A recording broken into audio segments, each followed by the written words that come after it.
Yo, what's up guys? Joker bringing you another video for Path of Exile 2 Dawn of the Hunt Day 7 recap. So we're effectively at the end of week 1 for Dawn of the Hunt.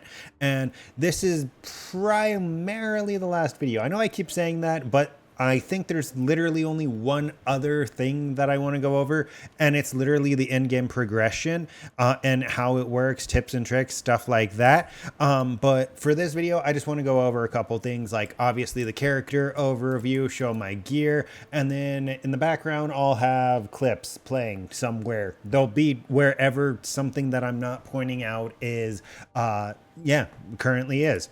So we are level 87. We're still a lich. We fixed our res for the most part, right? We have 76 lightning, 76 gold, 71 fire, and 42 chaos. We have 5.2k ES and 1.7k HP. So we do have a decent EHP at this point, right? Because we're still mitigating 25% of the damage that we would take through the lich and the Adzeri's disdain, as well as the passive tree, right? So once again, in case you don't know how that works, 10% of the damage taken bypasses energy shield. Then we have 10% of the damage taken bypasses energy shield.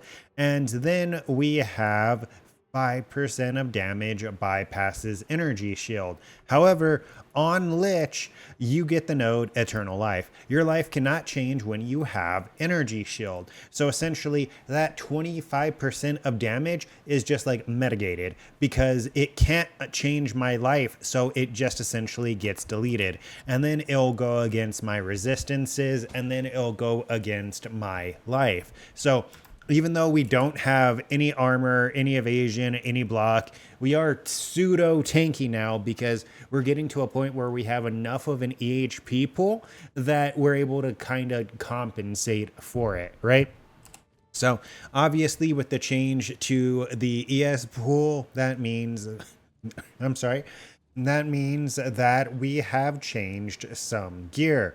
If we go ahead and take a look, the wand is the same. The chest plate is new. I went ahead and I just bought a chest plate for 2 divines. It had a lot of life, a lot of ES, spirit, and triple res. So I just socketed runes in it and it turned out pretty nice. Gloves are the same, belt's the same. We got some new boots, 30% movement speed, so we are faster, but these also give us chaos, cold, and stun threshold, as well as reduced shock duration, right? Just overall a bunch of good stats. They're only 13% quality because I ran out of whetstones before. I really should put them at 20. Are these 20? No, these are only 16. I should also get those to 20% quality.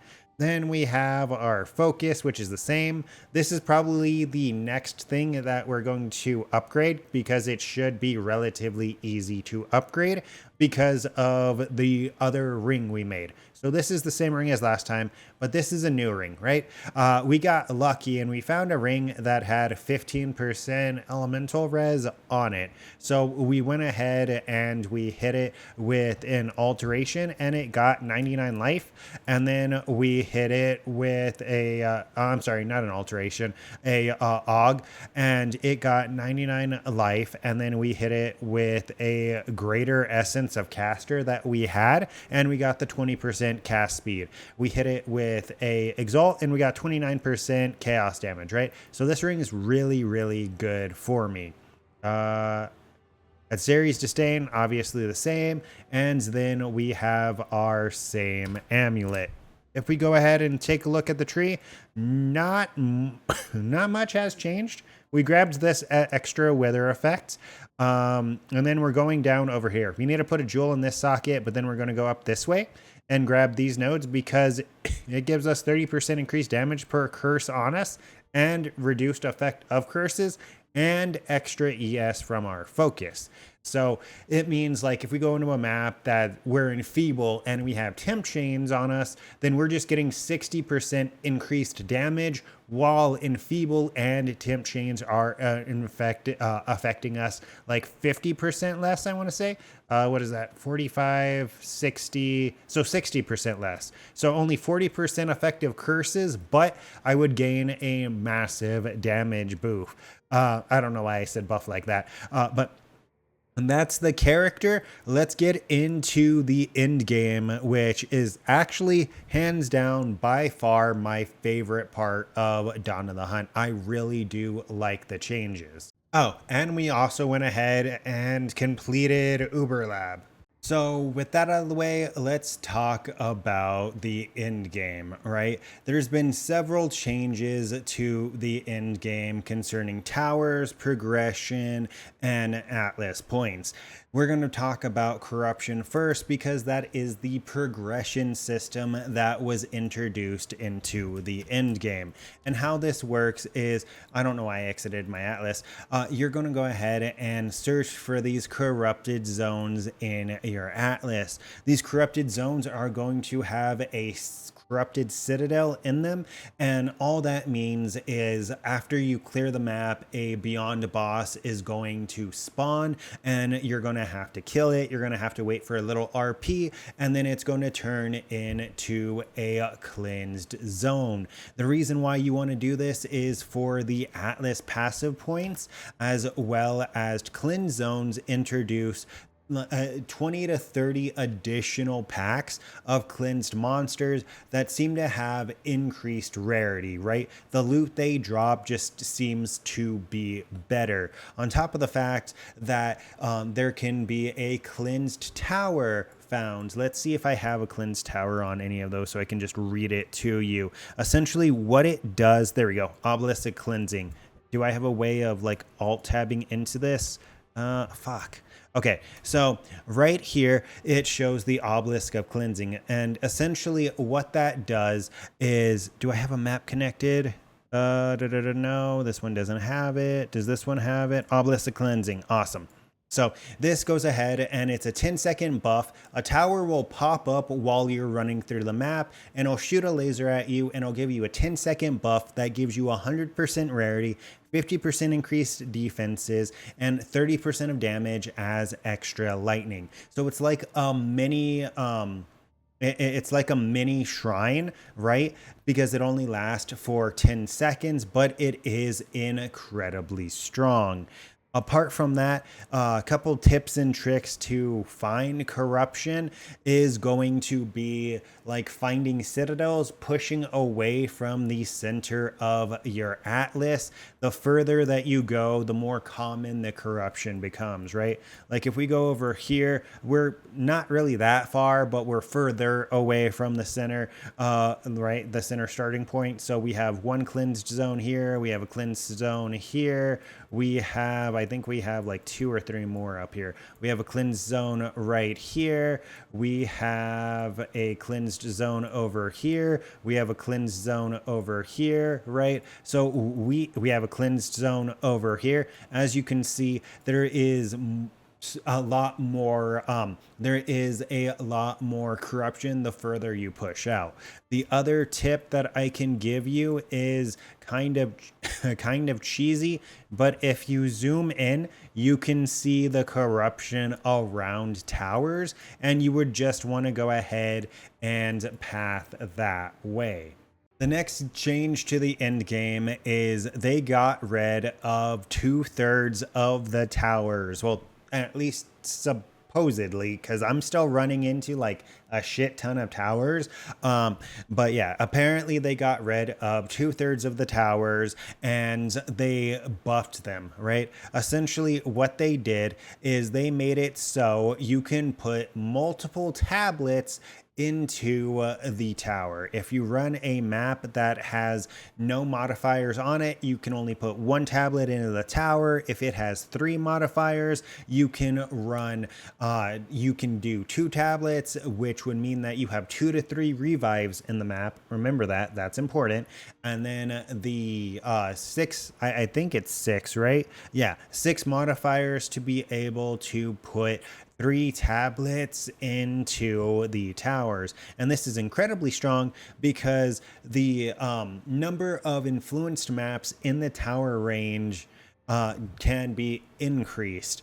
I'm not 100% sure how it gets increased, but essentially what it does is make sure that every map in the circle is getting hit by your tablets, right? So we have a expedition tablet here and a irradiated tablet, and we're impacting 23 and 31 maps that are in this circle. So I don't even know if there is 31 maps in this circle. If there is, there can't be very many more than 31, right? So let's go ahead and hit the influence, and you'll kind of see every map pop up with the expedition and the irradiation, right? Like, I don't think I see any blank maps, which kind of confirms that I don't think that there was, yeah, I don't even think there was that many maps to actually take the effect of the tablets. And this is incredibly powerful when you find areas like this where there's so many towers that are overlapping. You're able to essentially just get like an insane amount of modifiers onto maps, right? So you can do things like this where you just have like a bunch of flat modifiers, or you can do, I think I have a map over here that has like literally almost everything on it. I've just been running towers because I'm doing the progression for the Atlas points, right? So that's why literally all of the, like this map for an example, right? It has a boss, it has breach, it has expedition, it has deli, and it is irradiated. So you're able to get an insane amount of juice on these maps because this is going to stack with the modifiers that are already on the maps, as well as nodes like this. 3% increased effect of explicit modifiers on your waystones for each precursor tablet affecting the map area. So once again, if we use this sandspit example, there's one, oh god, this is kind of hard to tell. There's one, there's two. Is there only two? Yeah, I think there's only two. I can't tell. These lines are fairly hard to see, but that would be essentially 6% implicit bonus on my maps. And there's more than one of these nodes, right? 8% increased effect of precursor, 8% increased effect of precursor tablet explicit modifiers on your maps. And then we have over here 20% chance for double effect of precursor tablets on your maps. So you are able to get like an insanely large amount of juice. And then you have like the innate quantity, right? Bunch of stuff that's juicing on your maps. It's almost to a point where it pseudo feels like a PoE1 map for me at this point, with the amount of content and juice that I'm able to push into my maps, with the cleansed zones giving 20 to 30 additional packs on top of these 3 to 4 mod maps, on top of several additional modifiers and mechanics just from the towers. So I'm a pretty big fan of the new tower system. And then the last thing to go over really is the additional mechanics, right? Rogue Exiles were introduced, and prior in the video, you'll see a clip of me fighting a Rogue Exiles. I also really like Rogue Exiles. My next points after I finish getting this Wisp stuff is going to be up here getting these, so I have guaranteed Rogue Exiles. I think that the Rogue Exile fights are fun because it's like a demi-boss in your maps, and they do drop a lot of loot, and the loot they drop can be fairly decent, all right? So I'm a fan of the Rogue Exiles because they're not like overtuned where they're like, oh my god, I fucking hate these things, but they're not so undertuned that there's like not a point in not killing them, right? I think they're in a fairly good spot. That being said, they're probably going to change them in 0.3 and beyond. Apart from that, there's Vivid Wisp. I'm not the biggest fan of the Wisp because right now it seemed incredibly unrewarding. That's why I'm speccing into these nodes to see if like it's like the PoE thing where the mechanic that you have no Atlas points specced into is not really that strong, but once you get the nodes, it can be strong. I'm hoping that's the case, but there's the chance it's not. If it's not, then I'm going to move over here because I'm a fan of the new strong boxes. You'll also see several clips of me doing the new strong boxes previously in the video. I'm a fan of the new unique strong boxes. I think that they're really cool and unique. The Beetle one is really cool. The Gamble Gotcha one is really cool. And I believe there's more. I believe there's one I'm missing. Oh, the Revival Altar one is neat. It essentially revives a mob and just keeps juicing it, giving it more rarity and essentially more rewarding every time, right? Apart from that, there is unique maps that they've added. Personally, I've only found the Wildwood, and I have no idea what the Wildwood did. Like, I don't get what its gimmick was. But I've seen some other really cool, unique maps. Apparently there's a map, I think it is this one, the Castaway, that just gives you like an insane amount of gold after you clear it. So I'm going to make my way over there. Is there anything else that I wanted to go over in this video? Probably not. I'm probably going to think of it like post-editing, but whatever.